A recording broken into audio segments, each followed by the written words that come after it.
Oh, do they get the PowerPoint too? On the live stream? Yeah, they do. Oh, fancy. Bye, guys. Have fun. You are so fancy. We all get high five because there's only 4 of you. Matt, have you met Jen? No, I'm meeting you right now. I'm back. Meet you. And high five. All right. Have fun, guys. Thank you. If you need anything, just text me. So this is us. I guess everybody else is like, they're gonna take Friday off, I guess. I don't know. We may have people trickle in. If we do, we'll just keep it going as we normally do. If all 4 of you could just introduce yourselves so that everybody else in the room knows who you are. We'll start with Rochelle. I'm Rochelle Jarvis, and I'm on TST. So, nice to meet you guys. I'm Mallory, and I'm also on TST. And this is Jen. I'm John Lackey. I'm actually a lender with Union Home Mortgage, and we met through Instagram and met in person across town at a restaurant, funny enough. So random. Still, yeah. Yes. Oh, you accidentally met each other? So I That's a was funny story. at the Mission Yeah. meeting a friend, and I seen Jen at the bar, and I was like, "Hey, is your name Jen?" And she was looking at me like, "Who the hell are you?" And she was like, why do you know my name? and she was like scared. I was like, "I follow you on Instagram," and she was like, "Oh my gosh, let's take a selfie." So we took a selfie, and then she came and brought us scones, which were really good. Fabi ate most of them. I was like, I had what are you 2. talking about? You weren't here. It was on Halloween. On Halloween, that's right. You brought it Halloween afternoon.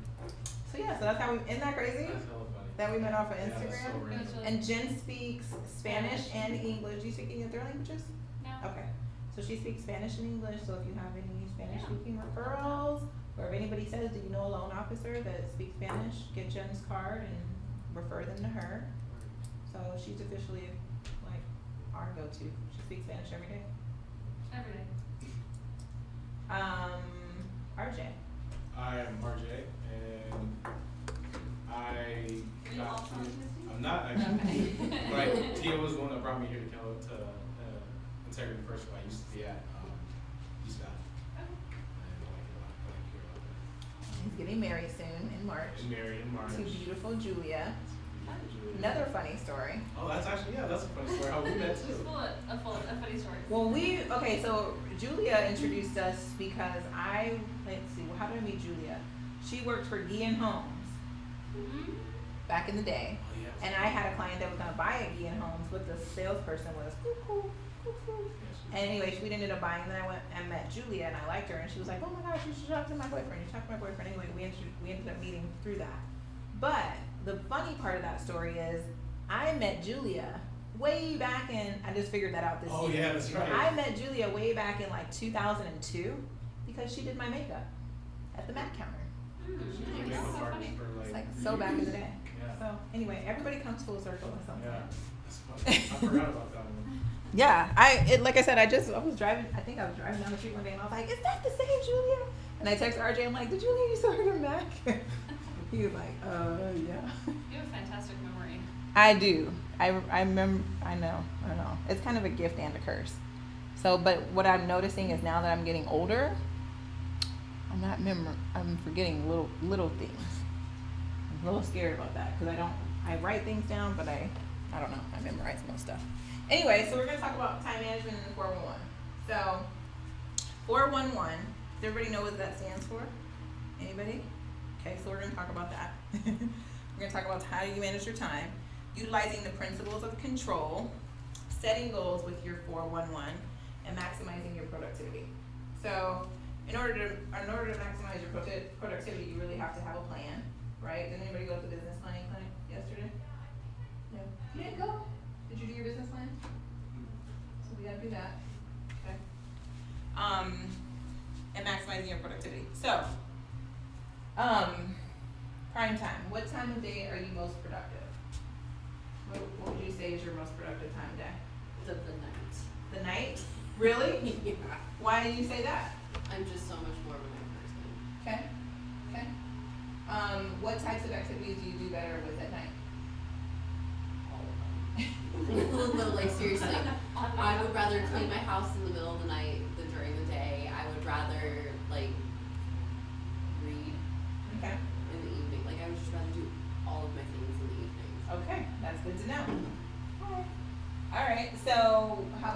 about you, Rochelle? What time of day are you Morning most time. productive? Morning? Yeah. Okay. I would agree with that. How about you? I'd say morning and early afternoon. Okay. RJ? Afternoon for sure. Afternoon? I used to be a good morning person, but, You stay up late now. yeah. I would say it depends on what it is for me. I would say mostly morning. Mostly morning. Like I like to do social media stuff in the morning. Like, you know, my makeup's fresh. That's like most of the reason. My makeup's fresh. Really the only reason. But I like the things that I dread doing, I like to get those out of the way first, because I know that if I wait, there's gonna be an excuse or a reason to come up, and I'm gonna jump on it to just go, oh, I gotta do this.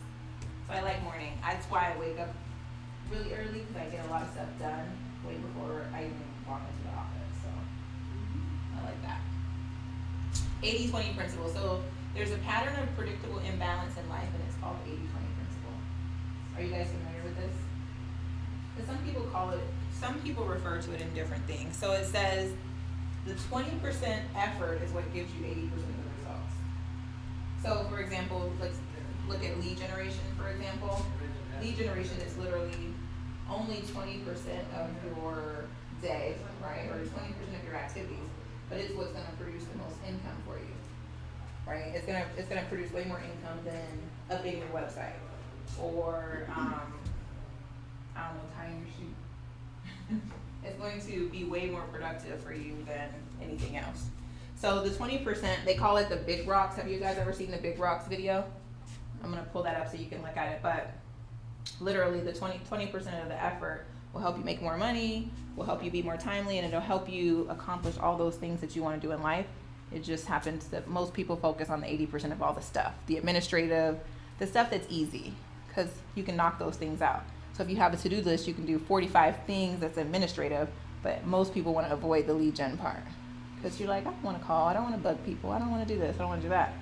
But that's what's gonna get you your money, the biggest thing, the most important thing. Does that make sense? All right, let's pull, whoops. Let me pull up. I promise I'm not playing music again.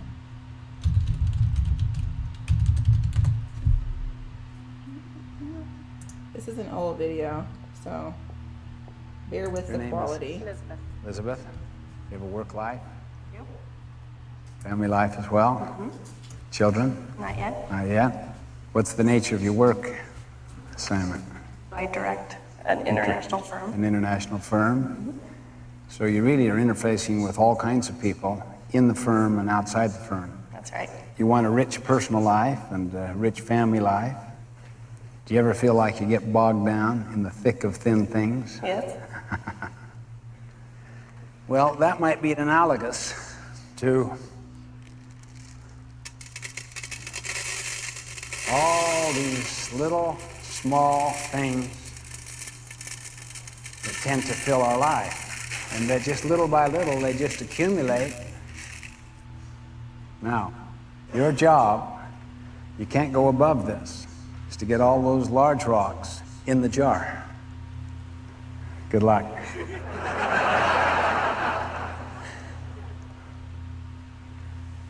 What's that one called? Q2, planning, preparation. Right. Planning, preparation, prevention, and empowerment. Okay, the next rock she's putting in there is called relationships and family.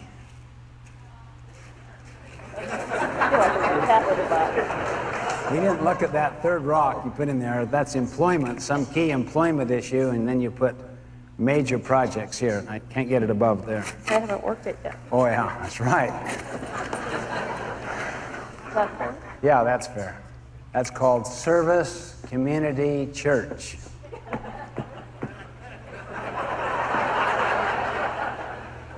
Do you ever feel like this? Yes. How many feel like this? By moving the little things around, you might squeeze in one more of those big major things. It's almost.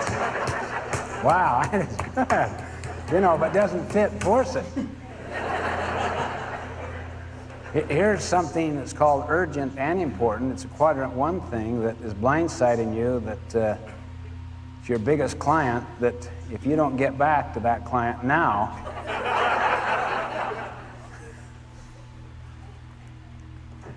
you've given up your vacation. And you have no special block of time just for yourself. I'll tell you what you can do if you want to. Like that.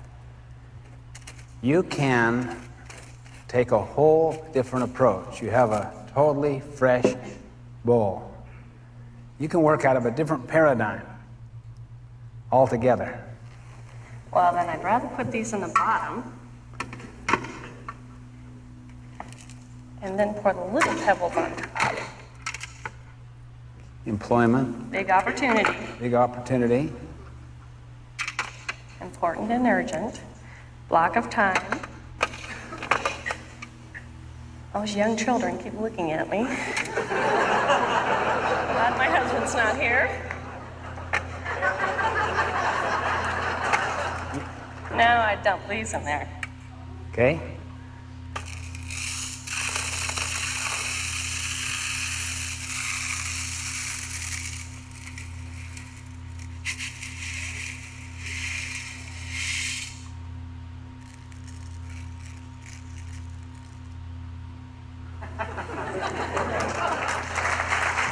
That's great.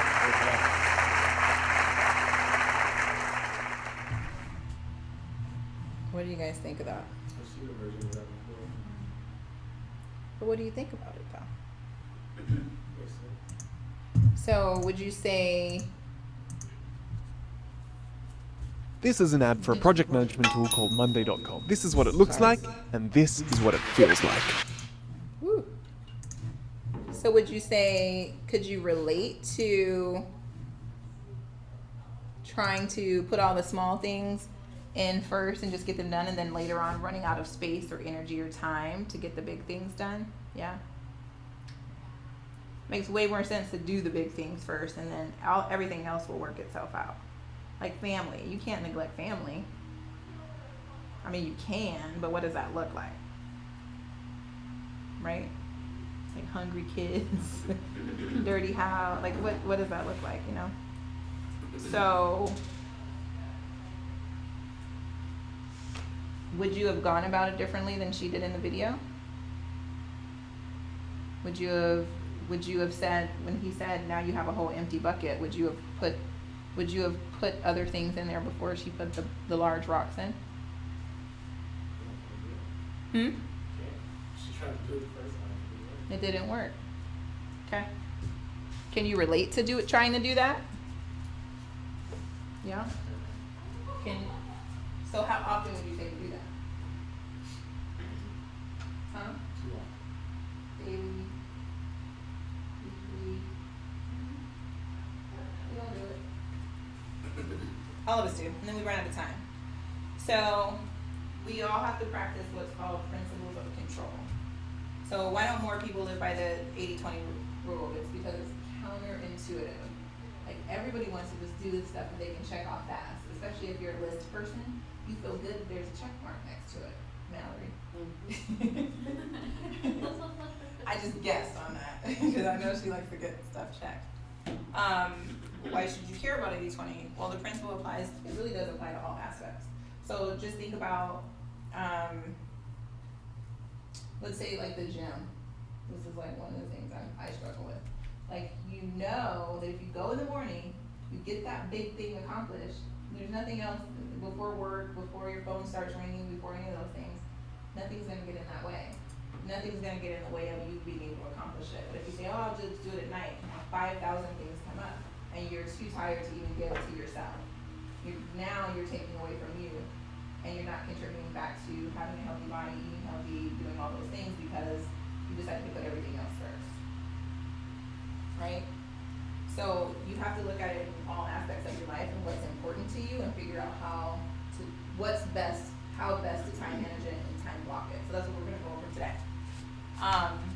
So are you guys all familiar with the 3 L's with Keller Williams? Have you guys all read Millionaire Real Estate Agent? Have you read that, Jen? I haven't, no. I've read parts of it, but not. I'll give you a copy. I have like 5. So it's leads, listings, leverage. So leads is here on the bottom because that's your foundation, right? Because without leads, you can't get listings, and without leads and listings, you can't afford leverage. You can't pay anybody. You can't ask anybody to help you because you literally have nothing anybody wants to help you with, right? So in order to be a top agent, those are the things that top agents are going to focus on: leads, listing, leverage. Okay. Is everybody familiar with what an example? Can somebody give me an example of leverage? Kind of like a team. Can you get more specific?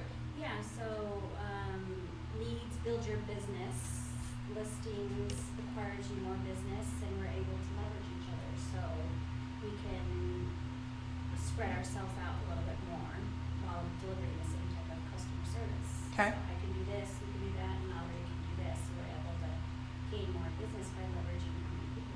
Okay. So leverage could be an assistant. Let's say you're a single agent. Let's say you're a single loan officer. Leverage can be hiring an assistant. It can be hiring like a virtual. It can be hiring full-time. It could be hiring part-time. It could even be outsourcing. Maybe you don't need to hire somebody. Maybe you just need to have somebody that can do this particular skill set, and they can get it done, and maybe it's at a fraction of that cost. I tried that. I did that one time with a virtual assistant. It worked really good. They're just limited with what they can do because no license, they usually work somewhere else, time zones, but it's definitely, depending on what you have them doing, it can be a huge help. Have you guys heard of E2P? Okay, so that's like a big Keller Williams thing. It's entrepreneurial, which is called doing what comes naturally to purposeful. So if you're in an entrepreneurial style, you have drive, enthusiasm, intuition, natural behavior, spontaneity.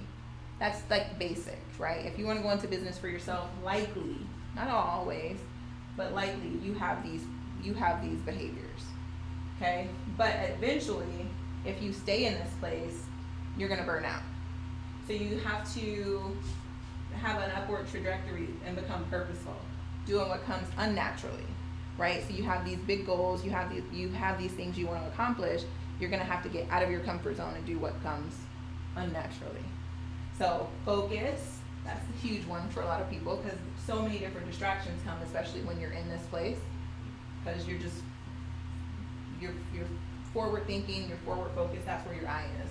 And so it's hard, it can be conflicting to think about all these other things. So being strategic, having models and systems, like it's gonna be hard for you to transition if you don't have models and systems.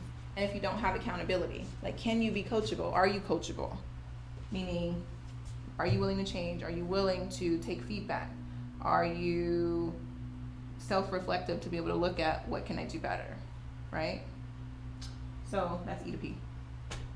Entrepreneurial to purposeful. And you'll hear that a lot if you go to Keller Williams classes. So this is the cycle. You go from entrepreneurial, I'm excited, I'm ready to go, let's hit it. Like brand new agent, that's where your head's gonna be for sure. You may not hit this curve, so don't think that way. Then let's say something will happen and you'll hit a down curve because there's disappointment here. Right? Let's say you're excited you got your first deal, or you got your first listing, or you got your first application. Well, and it falls out. That's when disappointment can set in, right? Some people find themselves in a place where they're like, well, maybe this isn't for me. Should I do something different? Why the hell did I do this in the first place? You can be stuck in this place because that disappointment was so challenging. So I have to say, in this space, this is where affirmations come in really handy. I don't know if you guys do affirmations or believe in them, but it can come in really handy so that you don't get stuck in that negative thinking space. Why are you smiling? What are you thinking? That's funny because I've been there, and then Julie is like a big time. My fiance is she's like hippie. She's big on affirmation stuff. She is. Energy and all that. Mhm. Yep. So, like I said, positive self-talk in this space, because this will come in different areas of our lives, right? You're like, why do I do this? Why do I date? Right? So like that can happen. So you'll hit a little bit more of a curve, possibly, you know. Again, if you're a positive thinker or a self-starter, you may not take a dip, right? Because in my opinion, and I've heard this before too, is people who tend to thrive through challenges are people who get over things quick. You don't stay in that space. You don't stay in that negative space. It may happen, it may suck, it may stink, but you have to focus on, okay, what can I control, and focus on that. Does that make sense? Mhm. Like just keep your eye on that prize versus what didn't happen. Then you go to greener pastures. Woo, we got another deal. I let that negative client go, forget them. Now I have another one, and then maybe something happens with the next one. Who knows? But the key is, if you can at least stay somewhat in the middle, just don't let those valleys get too deep, then you'll be in a good space. Does that make sense? Easy. Okay. 411. So we've talked about this a little bit. I know some of you, this will be the first time you're looking at it. I gave you guys the 411 sheet, right? And I'll bring it up on the system for all the KW people so you know where to find it on there. But the 411 process is a practical tool. So 411 is, there are 4 weeks in a month, typically. 4 weeks in a month, 1 year. So 4 months, 1 year, 1 month. So you plan everything based on your year, your month, and those 4 weeks for that month. Does that make sense? So you break it down, 4, 1, 1. It's what so those 4 activities, the 4 weeks of a month is what helps you reach your goal for the month and helps you reach your goal for the year. I think I explained that. So structuring your time, managing your activities, improving your productivity, and then create a workable plan around it. So your calendar is going to become really important. And what can you do to reward yourself? This is where I struggle. I never reward myself. I'm like, okay, that's done. Let me move to the next thing. All right, I got that. I got to go to the next thing. Like I don't know. Till I reach the total goal, usually that's all I care about. So I have to reel that back a little bit and remind myself, okay, let's accomplish the small things. We woke up today. Let's be happy with that. Like some days are just rough, and that's what you got to be happy about. You're like, I got out of bed. I got dressed. I curled my hair. I flat ironed my hair. I combed my hair. I reward myself with coffee in the morning. Reward yourself with coffee? There you go. Yeah. Yeah, reward yourself with coffee. Or Dr. Pepper. Or Starbucks. To slow down at least 6 times this week. Say it again? You told me to slow down at least 6 times this week. And it's easy for me to tell you that, but I can tell myself that sometimes too. I'll just turn it back around. There you go. Slow down. Yeah, and I'm okay with that. And again, it's a lot easier to notice those things because you care about the people that you're around and you work with, so you can notice that, and you don't want them to get into this like, woo, right? I don't want you to be back in the 8 times the test state because it's hard, right? We don't want you to do that. So that's why we want to work smarter, not harder. So we create, has everybody heard of a SMART goal? So specific, right? We have to have, so for example, let's say your goal is to make 100,000. Yeah, that's a specific number, but if you don't have a plan, it's not really a specific goal. It's just a number. So we want to be specific. We want to have a way to measure it. Like, how are we tracking how we're doing to reach that goal? And I say 100,000 because that's what every single real estate person says. I want to make 100. They always say 100. Every person. Action oriented, meaning, this is a big one I feel like people struggle with. For example, people will say, well, I'm doing an open house for my lead gen. That's awesome. But what if nobody comes in? Then what?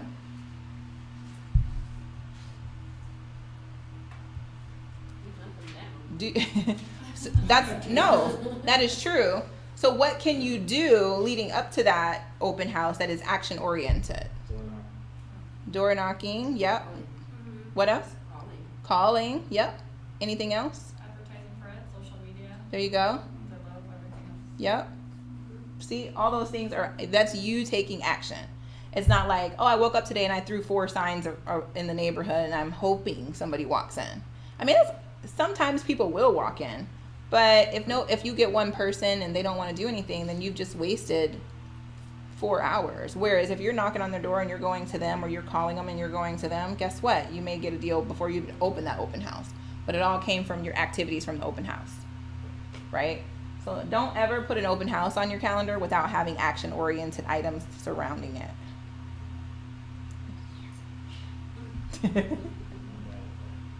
I know. Realistic. So this is something that I talked to Mallory about too. So, and I was going to talk to you about it. So,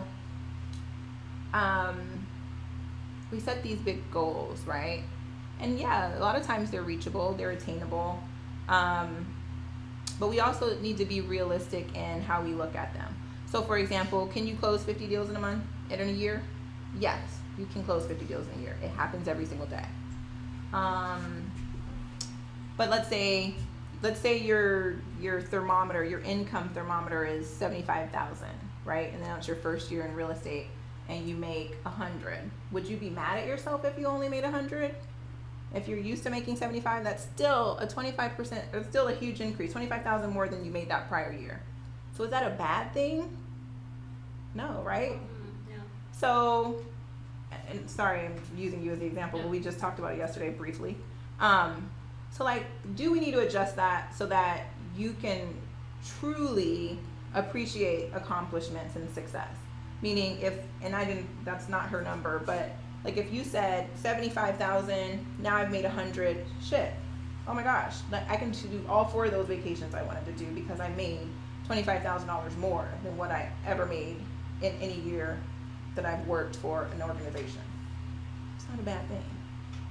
So like sometimes we have to rewind that and think more realistically based on what you want to do and based on what's not going to kill you and devastate you at the end of the year if you don't reach it. Because Mallory's question to me when we had this talk was, well, I can still make more though, right? Yes, you can make more. Yeah, that's a good thing. So I'm going to talk to you about that too. So it's more so looking at it, being realistic and saying, because if your barometer, if you've lived off of 75,000, right? It's not going to kill you if you don't make 200. So are you truly going to have that same drive and that same focus in order to get that 200? That's the question. Not saying you won't, but that's something that's we really have to think about. So it's easy to agree and commit to the number. Will you agree and commit to the activities that are going to cause you to get to that number? Right? Maybe you want to, maybe you can, maybe you can't. Maybe you have all these things, and so we have to re-examine that and say, okay, this is a better place to be. Does that make sense? Hit this number and you want to do it for the month of May. You want to hit it by May 15th. That's specific. That's a timetable. If you say, I want to make 100,000 and you don't put a timetable around it, that can be 10 years. That's kind of a cop-out. Like to be. Does that make sense to everybody? Yeah? Yeah? Yes. Yeah. Okay. So 8 goal categories for the mega agent. Everything in here is mega agent because you don't want to be a mini agent. For what agent? Micro agent, mini agent. You don't want to hit small goals. You want to hit big goals. I'm not saying that you need to go out tomorrow and do 100 million in sales, but you should not be striving to do $100 in sales. That's for sure. Like I can go do $100 right now. Any FISBO will take that. I won't take it. But so 8 goal categories. So leads, listings, right, are part of our triangle. Contracts written, contracts closed. So if you got leads, you got listings, you're gonna have written contracts, and hopefully those will close if you're writing good ones. Bless you. And then guess what? We can send our kids to college. We can send our nephews on vacation. We can go and donate to our favorite charities or our churches. You know, those are the things we like to do. People, like, do you have enough people to support your goals? Like, you got to look at it realistically. Like, are all these activities that are associated with my goals, does that mean I need another person? Yes, no, can I afford that other person? What do I need to make in order to afford the person that I need to do? So these are things that are important as you're thinking about that. Or maybe it's, okay, I need a better CPA. Maybe it's, I need a better attorney. Maybe it's, I need a better loan officer to partner with that is big on social media. And she knows, relationships. I attract agents more so than just your regular person looking to buy a house, which I have had a few people come through. But I'd say within the last 6 months,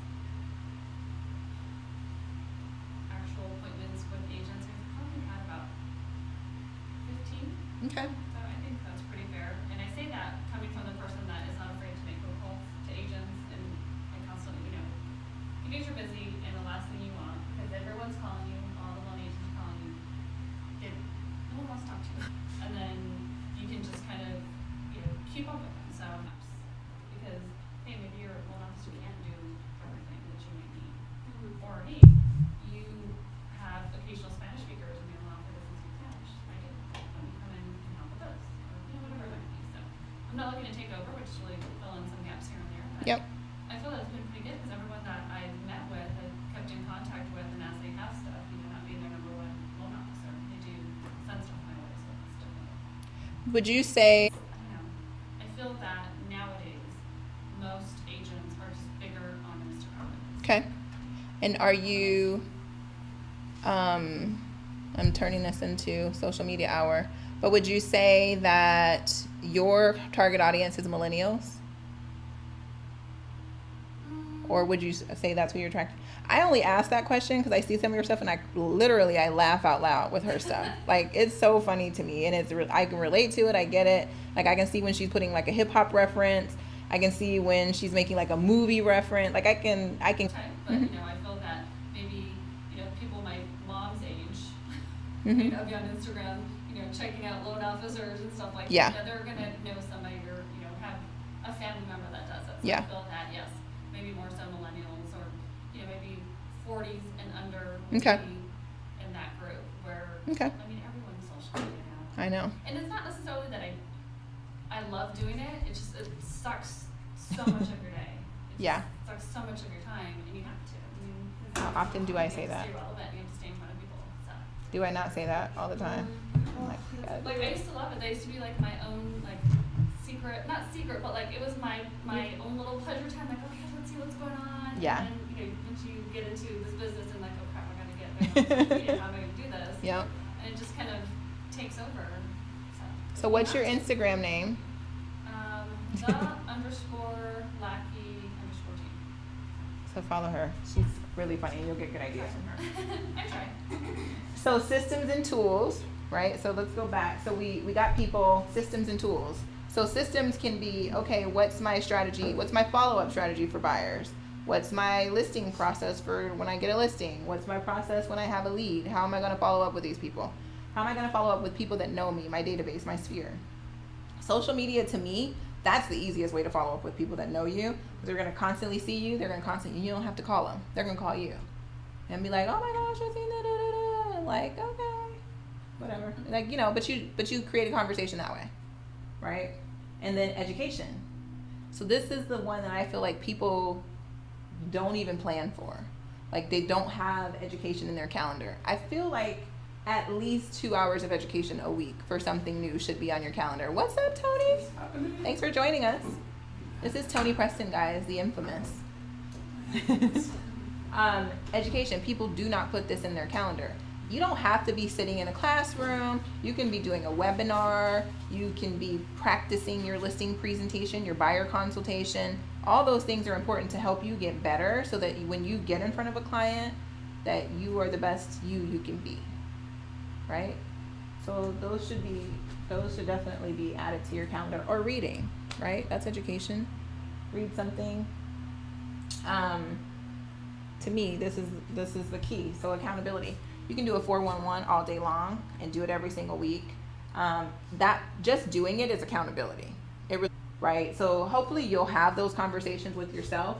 But I would say get a part two. I didn't do them. Why didn't I do them? Why aren't they on my calendar? What were my results from doing the X? People who have somebody that they report to, even if it's just a friend, will typically perform better than somebody who doesn't have an accountability partner at all. So like if anybody's in Bold right now, Bold is big on accountability. If you're on a team, you probably do accountability. So I don't know, that's big. So if you don't have a team, you can do coaching, or you can get somebody that's really good at holding you accountable, and they're gonna be like, here's the mirror, here's your face. You didn't do this stuff. Okay, so we talked about 411, the worksheet. Tony, you don't have one. Do you do 411? We did. We did it for one. Oops. Sunday nights. Everybody should have their 411s in. So, job goals, business goals, personal finance goals, personal life. So everybody puts their business goals in. That's the easy one. Nobody really puts their personal stuff in. You got to do that.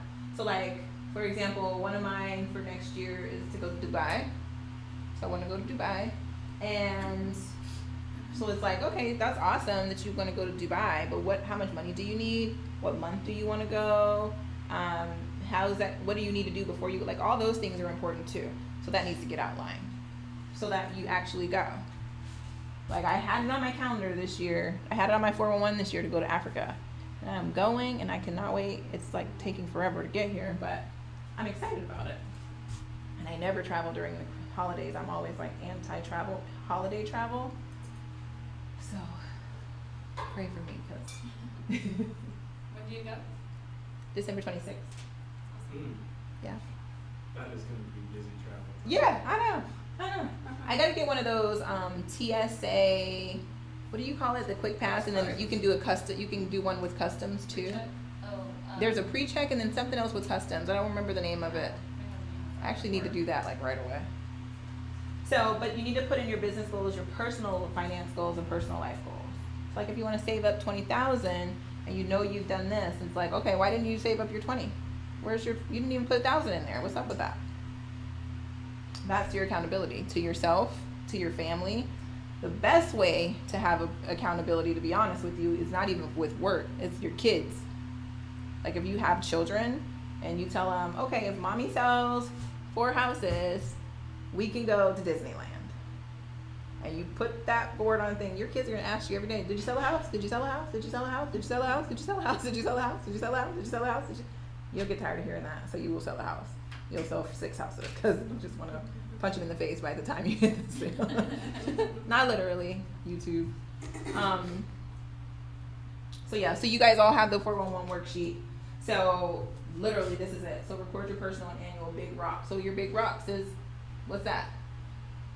What would you say the big rocks are for your annual, for your things you have to do for your job? What would you say are the big things that you have to turn over every day?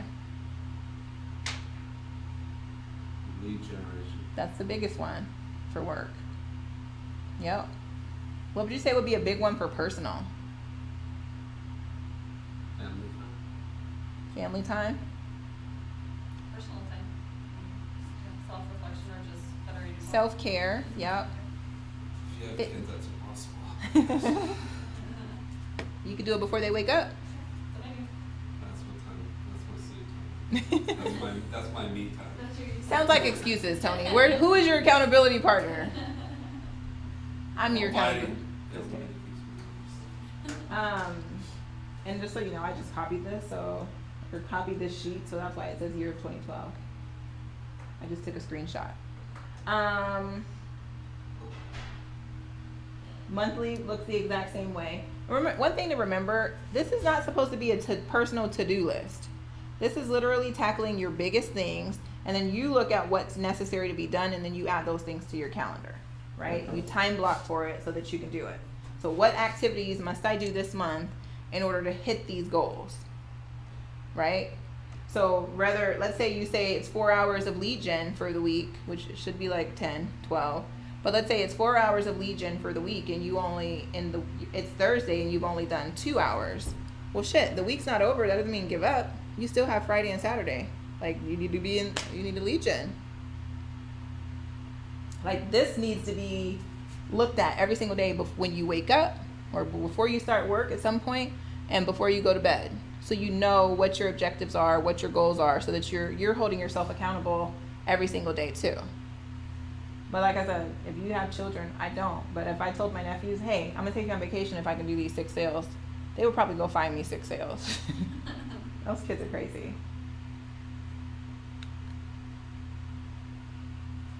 Okay, so identifying, again, 5 to 7. Your 411 should not have more than 7 columns. You want to probably keep it closer to 5 if possible. You should not have more than 7 for each section: annual, weekly, and monthly. So let's say, for example, if you have a goal to sell 20, or let's make it easy. Let's say you have a goal to sell 12 houses. You need to have one closing a month in order to hit that. And so your activities and goals your activities and plans and schedule should reflect that, right? Anybody want to name one of their goals for the month? Tony, since you came in late. What are my goals for which month? This month. Oh, this month? To survive it. That's what I'm survive this month. You've done a lot this month. We've done all this. Everything's been kind of done in a very short period of time. You did a business planning clinic yesterday. You did a podcast last week. Left your planner there. Yes. I know. That's why I carry 3 of them. So I told you that. Electronic works good, so Yeah. you don't lose them. So, and then plan your 1 week at a time.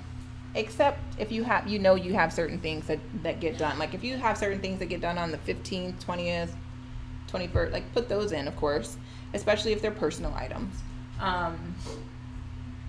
But measure out the activities that you're going to do on the weekly basis and that what you have to do in order to hit your goal. I mean, it makes sense, right? How hard is it?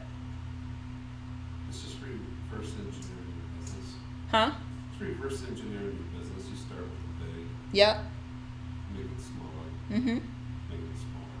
Yep. But what's hard about it? What's hard about it? Yeah. Why do people The struggle? hardest- what I see, just even with all the team members, is the consistency Yeah. of doing it. Just everybody wants to put off the planning component of this. Yeah. Right? So like we require everybody to have their stuff in on Sunday evening, so I can review it for Monday, and then we follow up with it at the end of the week, right? Mhm. Where we're at with all of our goals and keep them on track. Mm-hmm. And it's mainly so we can coach through that process, right? Yep. But, everybody has every excuse in the world. You know, it's like, I got busy, I had this, I had that. It's trying to develop this into a habit. Mm-hmm. Is what we're really trying to focus on, especially next year.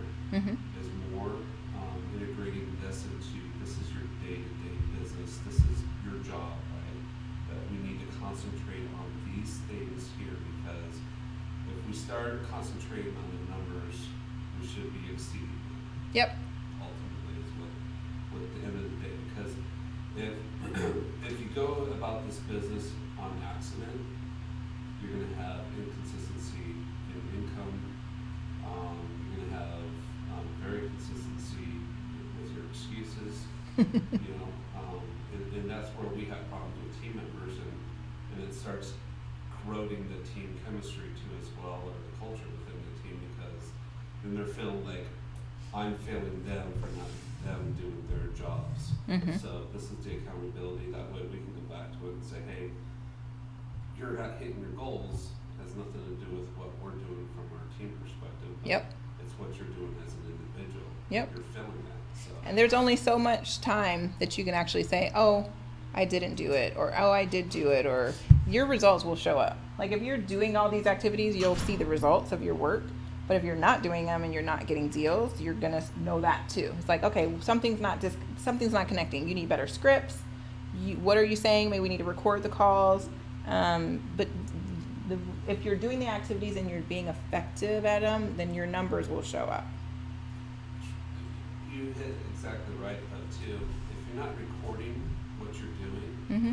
you have no way of fixing or improving your outcomes on Yep. that. So you can look and say, well, I'm doing this, but I'm getting this as a result. What are some minor tweaks that we can do to improve those results? Yep, I agree. So that's ultimately what you should be doing. Yep. So, does everybody know where to find? I know you don't, Jen, because you're not Keller Williams. But does everybody know where to find the 411 online? I'll show you. It's easy. Do you guys all have the Kelly app?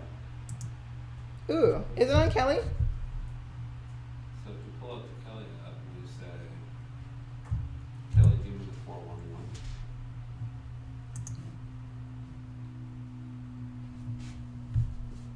Kelly's a little slow. So, while he's waiting for Kelly. 411. And I test this anytime I get it because I get points for testing. That's right. I forget about that. So if you go on to Keller Williams, like if you sign into my KW, and I'm showing you up here. So under resources, click on 411 tools, and there's so much stuff in here. She found it. You have to type in 4-1-1. So the 411 is a productivity tool that drives your goal setting from the desired end results to the present. So 411 stands for 4 weeks, 1 month, 1 year. There you go. It's not a to-do list, it's a have-to-do list. Boom.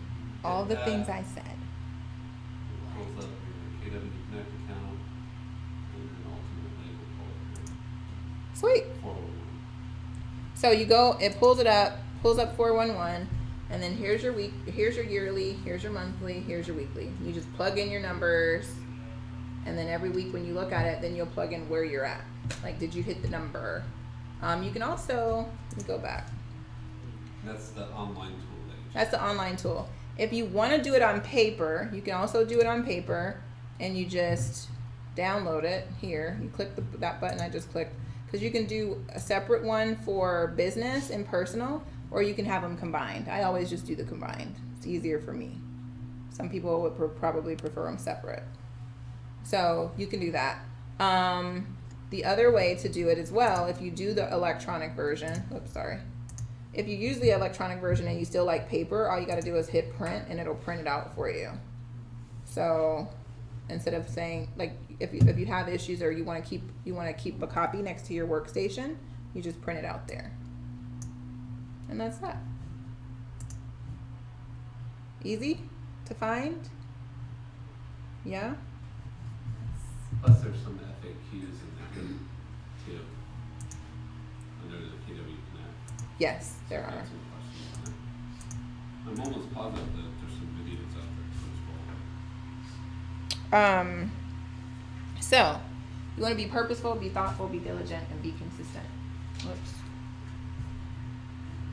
So being thoughtful because you know your life, you know what you can time block for and what you can schedule for, or I just said the same exact thing 2 different ways. You know what you can plan for, you know what you can foresee. So let's get it on the calendar so that you can plug all your big rocks where they need to go. So Mallory being a night owl, I'm trying to figure out how would you do lead gen at night? Not working. There you go. You just paid your way into the class. Oh.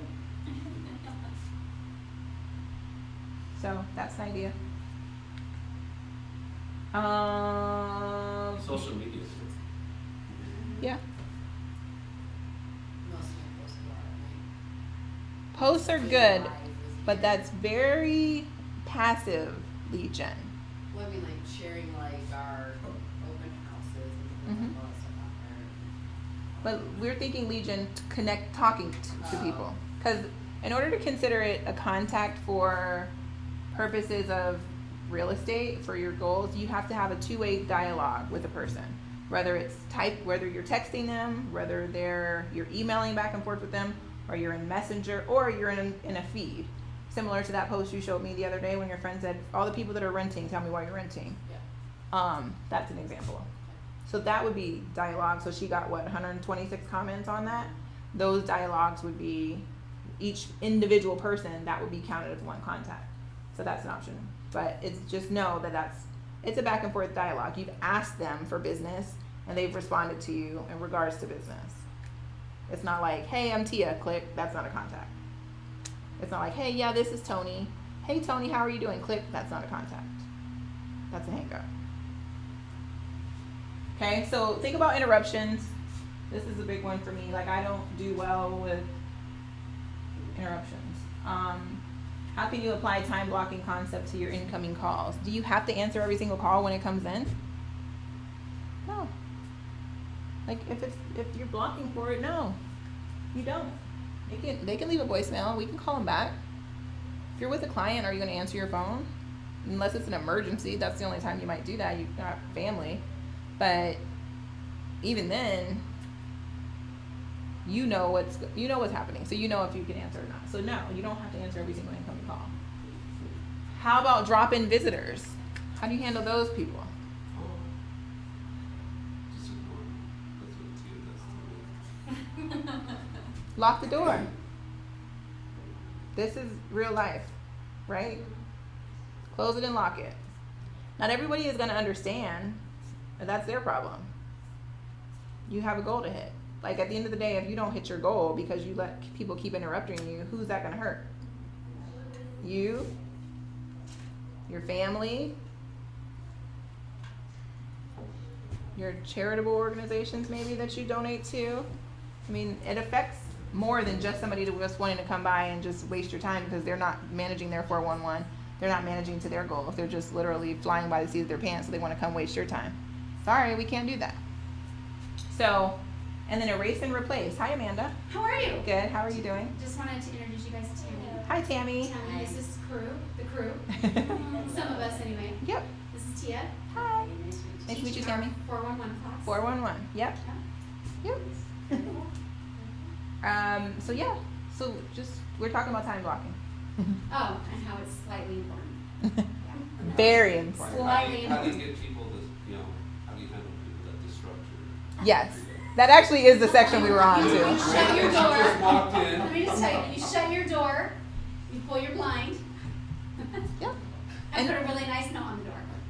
And lock the door sometimes too. Yeah. Sometimes you gotta lock because sometimes people don't read or see the shade. They just, but they will get shade if they open the door if it's not locked. That's right. That's right. Well, we're not gonna keep you. Keep learning. Thanks for stopping in, Tony.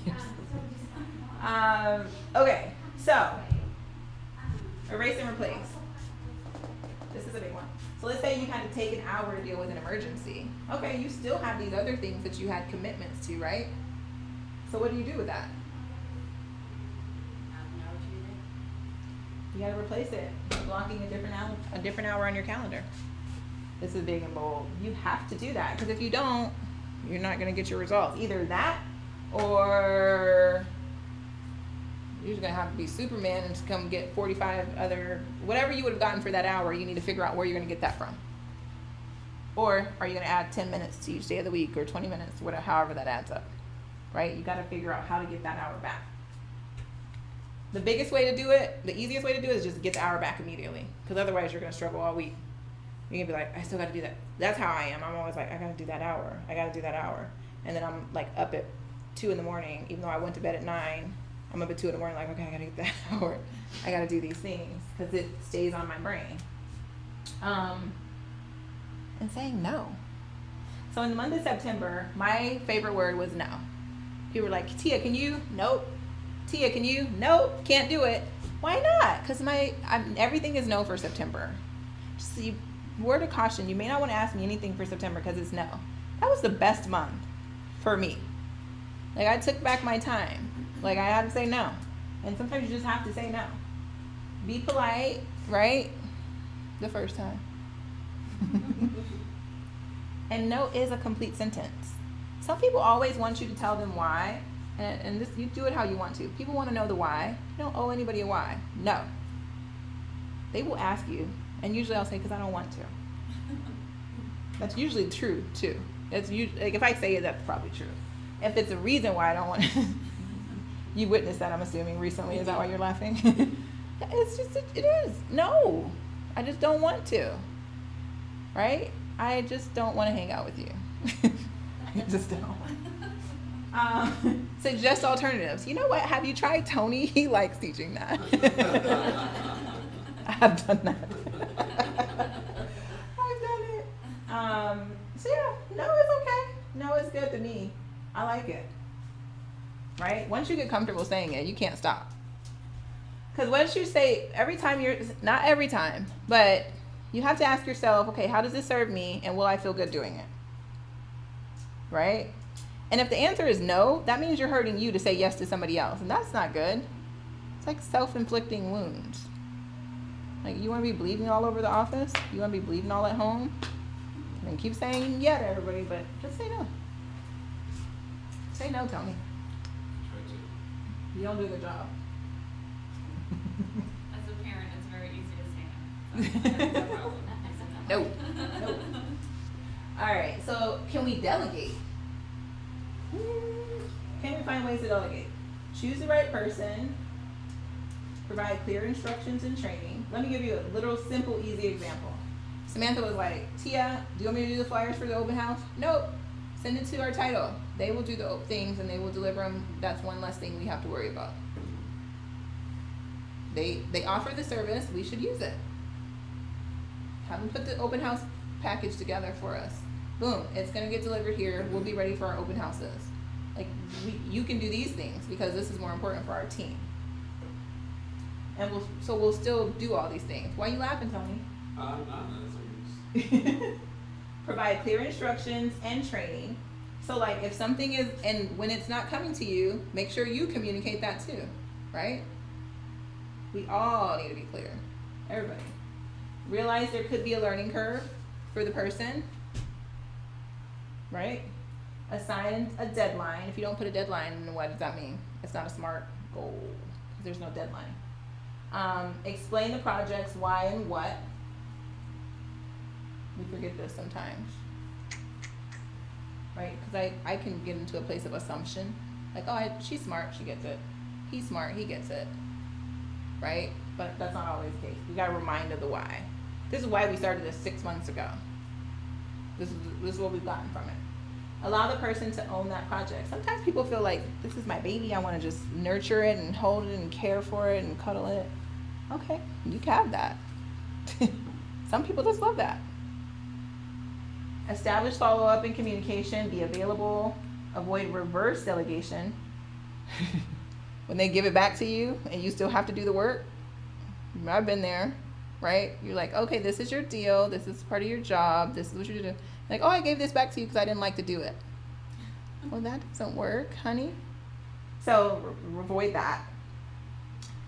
To me, this is the most important. Somebody, you delegate something to somebody and they get it done, share the credit. Don't be like a selfish leader and be like, oh, look what I did. And you didn't even acknowledge that this person did these things. Like, to me, that's a pet peeve. I hate seeing that. So just, Tony, I'm talking to you, just kidding. Don't be selfish. Or if somebody else, it may not even be somebody from your team. Maybe it's somebody from a different organization. They did something for you. Make sure you share in that credit. Right? And then celebrate. We protected our time. We accomplished all these things because we stuck to these principles. And now we can be happy where we ended. For me, energy management is important. And I think a lot of people don't realize that. So you got to know where your curves are. So I was talking to a friend today and she was like, okay, like at 2 o'clock, I'm done. She's like, all of my energy goes kaput. I don't have anything else to give anybody. But she's an early riser. She rises at like 4. So she's given a good amount of her day before everybody else's day starting. So being cognizant of that, she tries to schedule everything at the front and do all the administrative stuff on the back end because she knows that she's not going to be able to give her 100%, maybe not even 50% after 2 o'clock, right? So recognize that. A big energy zapper is procrastination. Can anybody tell me why that would be? You have a clue? Opinions? Nobody? You can get mentally tired. Sometimes you can think of things so much. You run it in your head and your head and your head and your head, and then you get a headache and then you start stressing out about it, and so it zaps your energy. Okay. Mentally exhausts you sometimes. Okay. The procrastination? Yeah. Okay. Anybody else? I agree with that. Well, just to play on that, knowing you have to do it, not doing it, and just, as she said, just keep thinking about it. Yeah. You know it has to be done, and you trying to find time, and stuff keeps coming up, so it's just having it constantly Yep. Why do we procrastinate?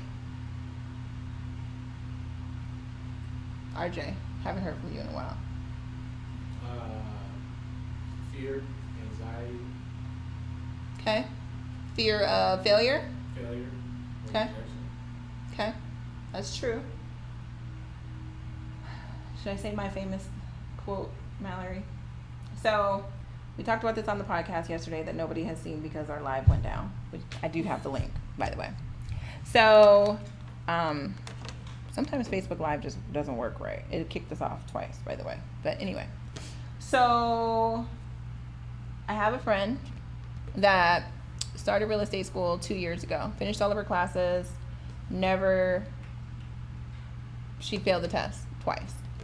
So she's like, she went back to real estate school, retook all the classes again, and she's been hesitant to take the test. She's like, I can't take the test. I'm just so afraid of failing. And so I said to her, which I have said to many people, I said, so you're choosing to fail? By not doing it, you're choosing to fail, right? So like you're guaranteeing failure by not taking the test. That's still failing, right?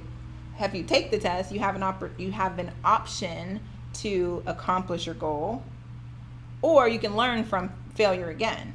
Like you can learn to persevere. You can learn that you've done better. You can learn what you need to work on still. Like there's so many things you can learn from failure if you just give it a try. Versus with procrastination, you gain nothing from that other than stress and anxiety. Right? So just think about that when you're dating life, when you're like, I'm not going to do that because nobody will say yes. Like you're just guaranteeing no. It's kind of like I said about a job. Like if you apply for a job, you want something. And even if you don't fit any of the qualifications, but you want that job, just apply for the job. I mean, we're not doing that, maybe. But apply for the job because let them tell you no. Don't tell yourself no. So it goes back to what we talked about on the first 2 slides. Positive self-talk is really important in accomplishing any goal that you set for yourself, right? Using your 411, blocking your time. So reprogramming your bad habit of procrastination, getting everything in your calendar. I hate calendar pop-ups. That puts me into action more than anything else. I don't know why, but it does. It's like, ooh, I don't like this. It's on my phone. I gotta get rid of it. Let me do it. Let me just do it. And so sometimes I'll block. You'll be talking to me. I won't even hear you because I just have to get this calendar thing off because I got to do the thing. You too? What? I am so opposite with those pop-ups. It's You like, just ignore? I'm not gonna pop-ups. No, I think about them later. I'm like, I know I hit snooze. I accidentally closed it. I got to go back and do it. It's very I'm the snooze daunting. button guy. You're just a what? I said I'm the snooze button guy. Snooze button guy. I don't hit snooze in the morning. I get up. Mainly because Missy Elliott wakes me up. Did I tell you what my No, you have to. So on my Alexa, there is a alarm that you can set. And so Missy Elliott gets on and she's like, wake up! You know, the first step to becoming a superstar is getting out of bed. And it's loud and it scares me every single morning. That's so awesome. It's Amazon Alexa. So if you have an Alexa, it's just Yeah, what do you can ask it? choose. I don't know, I just did. It was like the first thing I did when I got the Alexa. Oh, funny. So I'll show you before you go. Funny. But yeah, so you can choose different, like there's like 4 different celebrity voices. I think like Alec Baldwin is one. His is not fun. Missy Elliott is the loudest one and it gets you up. Like it scares the bejesus out of me every morning. But I get up and I don't go to bed. So I have my Alexa in the bathroom so that because she won't, if I say Alexa snooze, Alexa snooze, I've tried it. Alexa snooze, she doesn't hear. So I just got to get up. And by the time you get up, you're already up. So that's how I get up at 4:30. I miss Elliott. Yeah. Obstacles and setbacks, they happen, right? So you can kind of plan for them. You can expect them. Don't freak out. Don't have a meltdown about it. Just reschedule it. Sometimes when the pop-ups come, I just have to reschedule it, and I'm okay with that. But I'm rescheduling it. I'm taking action, some type of action. Usually I just do it, but sometimes I have to take it and move it. So like if you ever want me to do something, the best way to get me to do it, like you wanted that lady's name, send me a calendar invite. That's the best way to do it because it pops up and I'm like, oh, I gotta do it. Done. That's the best way to get me to do something. Don't be sending me calendar invites for random stuff. And going back to energy, so that's one of the reasons with me getting up early. I do like to do some. I feel so good by the time I walk in the door in the first thing in the morning, because I know I've gotten at least some of the stupid stuff that would occupy my mind.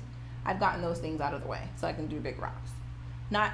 Are some days a little harder than others because random things happen? Like people are like, oh, we want to go off the market because it's the holidays. No, like weird things happen. You can't do that. And they can zap you. Like, oh my gosh, we have all these showings. Okay, that's awesome. You know what to do. We've prepared for this. Like, different things will happen. So different things you can do to energize yourself for the day, right? Meditate, pray, if you choose, eat well, exercise. How many, especially us ladies, how many of us forget to eat in the morning? It's never happened to me. I see you making pancakes on Oh my God, Facebook. I've never understood that. I never forget to eat. People will walk out the door and won't eat. You gotta eat. That energy will take you. You don't forget. I don't eat breakfast. No? I don't. Nothing? Oh. Do you understand the history of breakfast? No. I have a feeling you're gonna tell us. No. Okay. I'll tell Good. you some other time. That works for me. We'll send you a calendar. How long is the story? It's real fast. Okay, tell it. So breakfast was created, it's a marketing tool. So the pork industry got together because they wanted to sell more pork. Mm-hmm. So they created the food troops. They went and got all these doctors put together with the whole food pyramid. You know, we all know the food pyramid, right? Mhm. That's a marketing ploy. Oh yeah. And so they created breakfast. The standard breakfast prior to that was coffee and toast. Interesting. Quick little history. I just eat oatmeal. So I look at breakfast in the morning and I say that is just marketing. You think that is that's spending. So do your children eat breakfast before they go to school? I feed them breakfast every day. I'll have to eat breakfast, but I argue with my wife. You don't tell them it's a marketing ploy? You're not hungry, it's marketing. You think you're hungry. I've already lost the argument with my wife, so she's like, I don't care. They're eating breakfast. I'm My like, dad okay. said we can't have breakfast. It's a marketing ploy. Next thing you We've know, had that argument. CPS at the door. I don't understand the history of things. Interesting. That's good to know. I'm gonna still eat my So oatmeal. next time you look at those eggs and bacon in the morning that you think is like the essential part of I would the say day that's not starter, but is that an energizing breakfast? Protein. Eggs and bacon? Okay. yeah, I don't the know. Food pyramid says it is, and it has all these doctors that have. Lied. That have gotten paid. It's just like 3 out of 4 doctors approve of this. Doesn't matter that they're all business doctors. So we can exercise, we can eat. Some people that does energize, especially if you eat dinner at like 6 and you wake up at 4, you need some food. You need some berries. You need some oatmeal. That's what I need. It's not like a good breakfast, so it's easy for me to eat because I'm like, oh, this is the only healthy meal I'll probably eat today. Because by lunchtime, I'm probably gonna go to Smashburger. I don't know. Okay, so you can get some emotional energy. Maybe you need a hug or a kiss or whatever you get that gets you going. Look at your calendar so you can mentally digest what you're gonna face today or the day. And then boom, you got your lead generation. That's business energy. You're like, boom, I'm on the phone. Boom, I got a lead. Boom, I got an appointment. Boom, I got this. It just flows. And then you feel good. And the reason you feel good is because you've done these things first before you even hit this. So again, it's self-care. I just want to add to that. Add. Number 1, it should be number 1 for a reason. Yeah. So there was a study that was conducted of over every high-performing CEO Uh-huh. in the country, billionaires, millionaires, whatever, self-made people. The one thing that they all had in common was the meditation or prayer. Or affirmations, that kind of a thing, or no? Oh. No, it's so it was. There's a book on this, and actually, if you go to Family Reunion, they have one of it. It's a class in the morning that they'll do on it. Mhm. I can't remember what the name of the book is, but most CEOs get up extremely early. They're very early risers. Yep. And so they spend at least 60 minutes in a state of meditation. So meditation, you're not sitting there, like you say meditation to me, I'm like, oh, you're getting funky, crazy stuff right now. I'm not going to sit there with my no, it's, so I have some, friends that really follow this path. Yeah. I mean, they've instituted this into their life, that this is what they do. And they just like, whether you're just in your bathroom, in your closet, or just a place where it's quiet, right? That you're to yourself, it could be dark, it could be like whatever kind of mood that you want to create for yourself, and just sit there and meditate throughout the day. Clear your front. What your day is gonna look like, the things that you need to accomplish, action items, things you need to say to people, whatever you want to meditate on. Yep. And take that time for yourself to just build up your spiritual Yep. energy. Yep. And yeah. So Boom. There you go. I tried doing it, but then Dad. Damn. You gotta go sit in the car. Yeah. I followed this family on Instagram, and he was like, my whole life, I never understood why we would always find my dad sitting in his car. That's the only way he can get away from kids. He goes, so now we're at the third kid, and I'm sitting in the damn car. I gotta go to the car. And he like takes his pillow and blanket with him too. It's hilarious, but yeah. Yeah, reading is my way of meditating. Reading what? We had this discussion. You Like, said you that don't podcast. read. There's some reasons to that, because I can read a whole book and I'll have no clue That's what the hell right. I just read. Yeah, you read certain things like articles and My mind will start going off, and my brain will still read, right? But my mind's somewhere. interesting. And then I have to sit and I'll look at the page and I'm like, I just went through 20 pages. I have no clue what I just read. So then I have to go read it. So then I just get frustrated. But you do like articles and different things like that, I and do that like stuff you because retain. It's confined, right? Yeah. It's very small in chunks. It doesn't feel overwhelming. That's it. Thank you for Did you coming. put that presentation on I together did. yourself? I did. Because it's so much better than presentation. That's probably, I don't know if they have a presentation. So I did the They don't business have one. planning clinic, They don't have one for this class. That's why I had to do it. Otherwise, I would have been happy to copy. and I didn't look at the PowerPoint, because usually PowerPoint goes in line with your instructor. Not As any. I'm doing this, I'm like going through them, looking at the PowerPoint, looking at it, and could not figure out where I was in line with the PowerPoint and where I was in line with the Yeah. instructors. It's a little. Yeah. The MREA one is definitely not conducive to winging it. Well, even if you follow So I just don't follow the PowerPoint and only do the. the book. Yeah. Yeah, see, that's probably. And actually, I condense it even more and just do the. I literally just focus on the numbers, and we just walk through the numbers, and that's it. That's what I would do. Yeah. Anyway, what questions? Any questions? Anything I can do to help?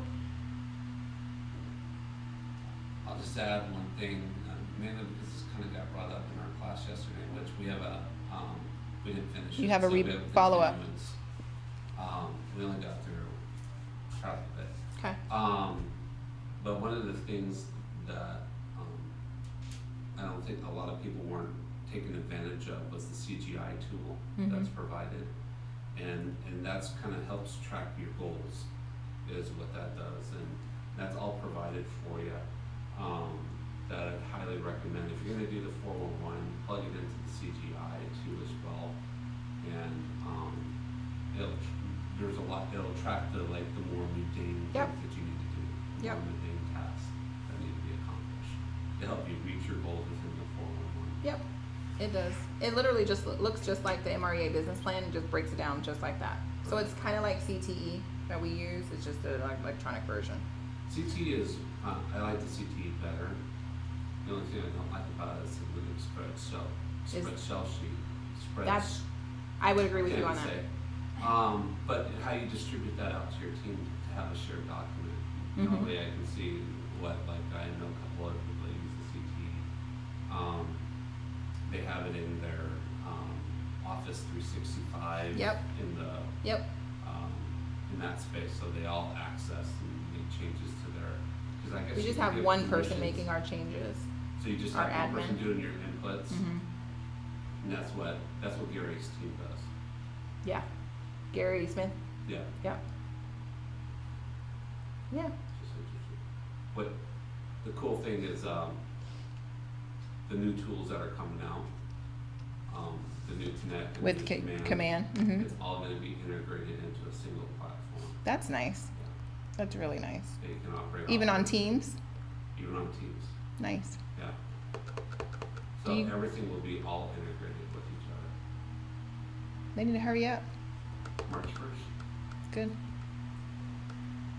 We'll Good. see, but March 1st. It's the rollout. Good. Any questions? Any feedback? Thank you, Tony. I'm glad you popped in. Anybody? Was it a good use of your hour and a half? Yeah? So I with my business, much like what real estate agents do, like core training, right? So it's really popular, not so much on the lending side, but my company does something very similar to it, so we call it partners, coaching partners. So we have that available to us if we want to sign up for it. So it's literally just core training. We have people that have been core certified and they just do it to help people within our company. Nice. So we do very much a lot like this. We set up what our year's gonna look like. I did mine last year, on track for what I'm wanting to do. And then, similar to this, we do something on a weekly basis. So we get, our worksheets where we have to, make X amount of, actual phone calls, not just calling, hey, oh no, I'm busy, can't talk. Right. That doesn't count as a phone call. So, making actual phone calls, breaking bread with people, Yeah. the different types of appointments, appointments that you set up because of the calls and stuff like that. So, I'm very good at time blocking, and as soon as I close my door, people know to not even walk close to it, like, see me, they walk the other way. There you go. So, I would say if you're not time blocking, you really should be, and unless it's an emergency, don't do it. Go through it. Good advice. Jen is a lender. She's a loan officer with Union Mortgage, right? Union Home Mortgage, okay, we're right down the street at, Shore Morrison Ranches, It is? so the farm girl will be running. Oh, cool. Cool. They have space. You guys have space where you can do classes?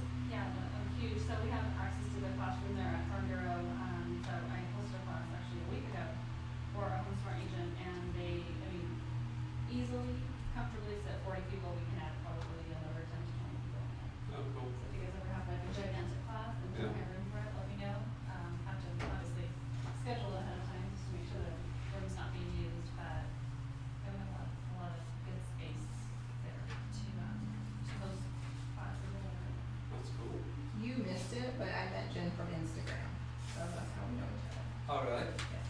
Yes. So the full story was really funny, what I had told her. So my husband had some work clients that I know, and so we had just taken an Uber to Scottsdale with Lisa. So we taken an Uber to Scottsdale to the restaurant at the Mission in Scottsdale.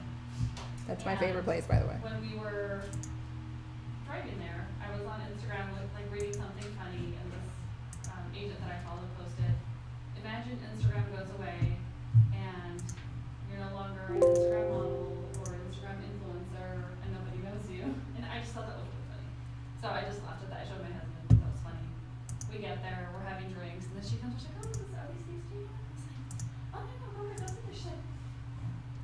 Jen? I was like, how do you know me? Because, it was just so like out of nowhere. She's like, oh my gosh, I follow you on Instagram. And so I'm laughing. My husband's like, are you kidding me? We're just like having these conversations about, how social media basically is just so big nowadays.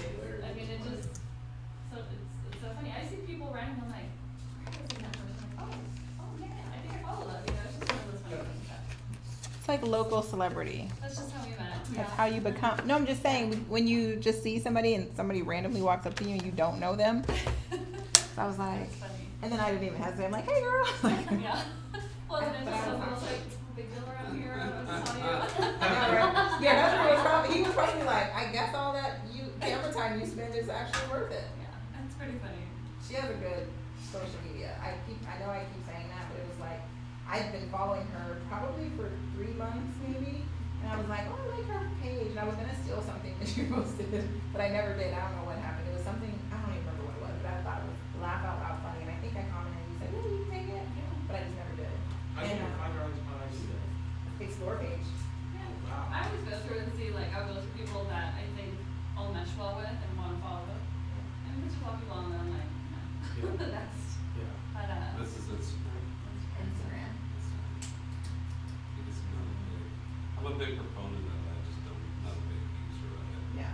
Trust me, I understand that. Trying to get more active. do you have a work page? I have a personal and a work page, but I mean, I took one of the social media classes that we have here, John Story. Yeah. He was like suggesting, he's like, when you use it, like just. Website? Yeah. He was Real like. estate agents really, especially residential real estate agents, should not have a website. You're wasting money. I just run it strictly off of your social media. I personally Right. agree with that too. And that's You what he have to suggested have too. one, but I don't think you need to go spend thousands of dollars. You don't have to have one. I agree with you. I mean, If you're on social. you're search indexing based off of content that you provide, whether it's through Facebook, Twitter, LinkedIn, all those, like, you can post things on, like, LinkedIn, like, if you did blogs and stuff like that. Yeah, like my Facebook comes up on the first page of Google when I put TMR. Yeah, Yeah, I think my Insta and Facebook is too. and you can have it directed straight to your webpage. The only thing that is gonna be difficult with that is your Google ranking, right? Well, I have a website too though. Yeah. I'm just saying, to your point, it's like, people will find you the way that they wanna find you. I know there's differing of opinions, but in today's day and age, people wanna know you. So if they wanna know you, yeah, you can have a website that says this thing, but I don't really know you. So let me go to your YouTube channel, let me go to your Facebook page, let me go to your Instagram videos, and you're like, oh, I know you. Okay, I feel like I know her, let me give her a call. Like, I just closed the deal, and she was like, yeah, I feel like I knew you already. You have to be Before I relatable, even called and it's you. hard to be relatable just on a generic website, I feel like.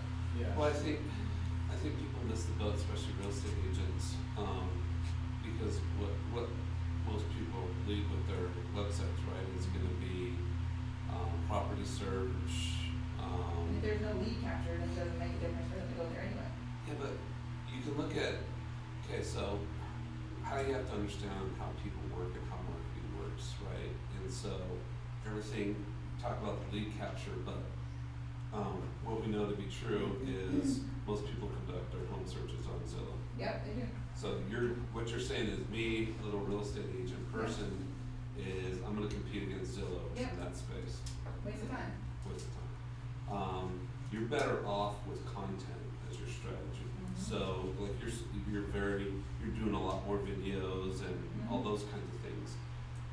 Almost turn your website into the collage, almost like your Instagram account, right? Where you have a collage of everything that you're doing. That way people get to know you. Yeah. That way, if there's something that you post that's gonna be like a listing that you have or an open house or something, people are gonna follow those kinds of things, right? And that's what you want them to follow. You're gonna have a much better conversion rate than if you're just running and trying to grab people from search or home I agree. valuation or whatever it is. And they're on Instagram, you can get them to follow you, they're on Instagram and Facebook way more than they're gonna be sitting on your website. Well, That's where you- absolutely. That's where they're gonna get to know you. It's the interactions, so like we did we tracked, so like blogging, for example, a lot of people blog and a lot of marketing people say you need to go out there and start creating blogs and all this stuff to get people to follow you, but the problem is people clutter so much content out there. I think there's like 2 million blogs posted like every, I'm making this up, don't hold me to it, it's like every hour or something like that, but regardless, a whole bunch of information getting posted out there, and a lot of it's just regurgitation of someone else's stuff, right? But it's the ones that had the best interaction. So we followed one blog that had comments going back 3 years, and the whole premise of the blog was the mistake I made or the reason why I lost my company and the mistakes I made. And it just went through this whole thing. And what was funny is I don't know how many people actually read the article. People are getting more information from the banters going back and forth, the comments, the interactions that were happening. And it was going for like 3 or 4 years. I mean, it was, I think it was like 16, 18 pages of comments. That's a successful Blog. marketing ploy. And he would interact with each interaction. Yep. The interaction is huge. Yeah. I think to touch on blogs is, I don't feel that too many people are gonna sit there and read, 3-4 paragraphs and stuff, because you just don't have to. I think we're so visual now, and that's one of the things why I prefer Instagram over Facebook, and like I said, I use both of them, but I just want to see the picture quick. If it pulls me in, okay, let me read it quick. Yeah. Versus, I don't want to sit and go to your page and read an essay. Yeah. Like I'm done. Like I have checked out. So like you've lost my interest. Yeah. No, you're exactly right. Think of that stuff. Nice to meet you guys. Nice See you meeting you. later. Nice meeting you. Rochelle, check when you go downstairs, ask Janine if anything's been delivered. Okay. I think visual. We're visual beings more than anything. So. I agree. Yeah. We're getting more and more conditioned to be that lazy with our eyes. Or, but I it's mean, not even lazy, it's but just from time right. management. Yeah, it's time Yeah. management. Yeah. So, yeah, I mean, it all works. I haven't mastered the Instagram piece yet. I don't, I'm working on it. yeah. I understand it very clearly, I just don't use it as much. I more so use it to laugh and shit than I do to actually do my businesses. I put mostly everything on Facebook. I've only closed one deal off of Instagram. That's not true. Technically I closed 2, because I got a guy off Instagram and then he referred me somebody, so I'm gonna say 2. Yeah, that's true. But 2 in 1 year. It's not that bad. But That's not bad, and you're not even necessarily trying on Instagram really. this is true. So imagine what you would do if you really did like focus on the way you did before this on Facebook. The thing is, it takes a lot for me to use Facebook. It's You gotta exhausting. master, It's you gotta exhausting. master one and then, That's like Once where you my do head that, is, yeah. then you move on to the next. That's where my head is, cause it's like, I can post the exact same thing on Instagram, but it really needs to have a different message if I really wanted to connect and reach. Which, I am doing it, but. I took a marketing class that was specific on Instagram, and she was saying like it's smart to use Instagram. She actually reiterated the same thing that John Story said about Facebook, where like don't let everything just be bogged down about your business. Like show your personality, your day to day. People that are on Instagram wanna know who you are, just like we were saying, like get to know Yes. you. And then if they like you, then when the business does when you do Opportunity post for a business business, though, yeah. when you do post something business, then they'll remember that. But I mean, the problem is it's like trying to think of like good, funny things to post and stuff. I remember when I was a kid, when I was like 20, I used to post everything. And then when I got older, and I'm like almost 30, I'm 30 now, and I'm like, I started looking at my Facebook and Instagram, like I gotta be more professional now. But then now I'm like, oh, I should have just continued to like be posting the fun stuff. No, I think you just keep being you. That's the key. Because you don't want somebody to come in contact with you and feel like the RJ they see on social media is not the RJ they know in person. Well, I just don't do that. I don't put RJ on social media as much as I used to, you know what I mean? Like, Just do it though. I don't know.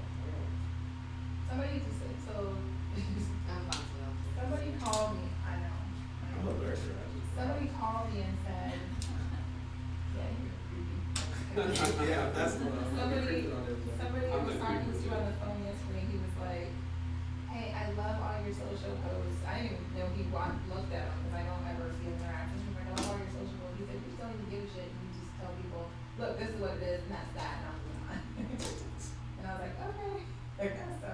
But that's just literally me in person too, it's like, all right, this is what it is, all right, let's move on. Like, I don't know. That's why I was laughing at you now. Yeah. I go through this all the